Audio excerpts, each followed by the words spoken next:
அவங்க வந்து ஒரு கான்சிக்வன்சஸ் இல்லாத வாழ்க்கை தான் அவங்க வாழ்ந்துட்டு இருப்பாங்க அந்த வீட்டுக்குள்ள. ஏதாவது ஒரு விஷயம் பண்ணா அதுக்கு ஒரு கான்சிக்வன்ஸ் இருக்கும். அதுக்கு ஒரு ஒரு பனிஷ்மென்ட் இருக்கும் அப்படின்னு யோசிக்காம அவங்க இஷ்டத்துக்கு தான் அங்க அந்த வீட்ல பண்ணிட்டு இருந்தாங்க.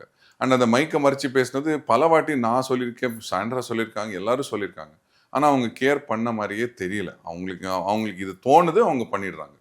அண்ட் அதுக்கு அடுத்தது வந்து அந்த வாரம் முழுக்க அவங்களுக்கு வேலை வாங்கணும்னு சொல்லி நிறைய மனிப்புலேட் பண்ணி நீங்க இப்படி பண்ணாதான் ஹவுஸ்மேட்ஸோட கோவம் தனியும், நீ இப்படி பண்ண நீ நான் சொல்றது கேளுங்க, நான் இது வேலை கொடுத்தா அதை பண்ணிடுங்க அப்படின்னு சொல்லி ஒரு சின்ன பிள்ளை கிட்ட பேசும்போது ஒரு கொஞ்சம் மனிப்புலேட், நீ இது பண்ணா உனக்கு இதை டாய் கொடுப்பேன் அப்படின்லாம் சொல்லி அவங்கள சொல்லி சொல்லி சொல்லி சொல்லி வந்து வேலை வாங்கிட்டு இருந்தேன். அந்த வேலை வாங்கினேன்.